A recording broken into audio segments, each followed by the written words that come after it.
Brilliance Audio. Death in the Dark by Kitty Murphy.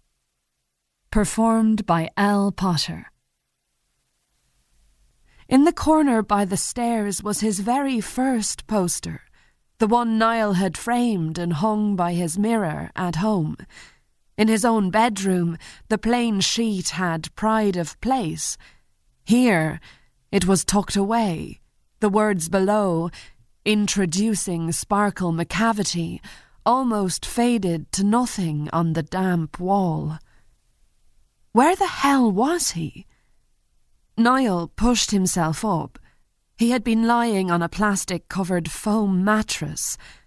As he moved, his head throbbed and a pain rang behind his eyes. The dim light was too bright, the silence too loud. The posters swam and his face laughed at him. He rubbed his eyes. He had lashes on. He looked down at his body, his head pounding with every turn. He was naked, covered only in a soft pink blanket that smelled vaguely of lily of the valley and of a musty cupboard or drawer. Niall wrapped his arms around his body. He pressed his nails into his skin. He still had nails on, bright red nails, long and pointed. He touched his face and felt the smooth crack of old makeup. He tried to piece together what had happened. It was such a blur. He remembered being on stage, and then they'd had a few drinks. He had gone outside for a smoke. There had been people there that he knew.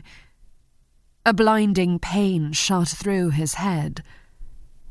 It had been a fairly run-of-the-mill Thursday, the usual faces in the crowd, some cute guys, and he'd been talking to someone. He forced his mind back through the stabbing pain.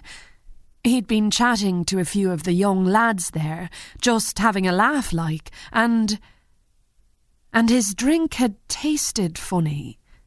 He'd noticed it right away. There was a guy across the room who was really cute, but one of the lads beside him wouldn't stop talking. Niall put his fingers to his lips. He'd even said how his drink tasted weird, and the man agreed that his did too. They'd laughed about something silly. He'd seen the guy around, one of the fans. He knew him, Niall was sure, but he couldn't think. But then it was getting cold, and Niall said how he was about to go in. Niall pulled the blanket closer and edged his back against the wall. He remembered the cold, the way his body crawled with shivers. The picture rippled and faded. Then, nothing. Niall looked around the room. 4 walls.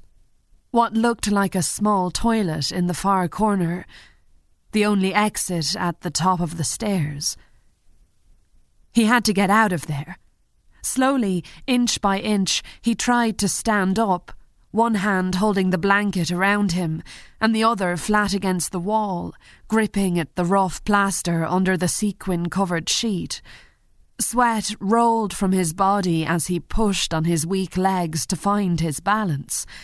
His feet felt heavy. They felt really weird. He ground his teeth and pushed again, forcing his head up as he tried to stand. He was almost there when he heard a key in the lock of the solid wooden door at the top of the stairs. Panic rushed through his blood. He had to get free.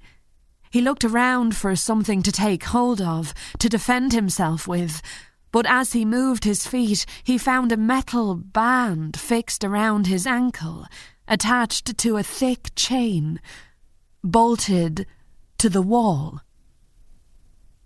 The door opened wide.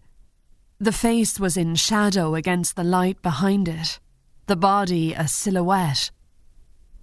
"Hello," said the man. "I'm so glad you're awake.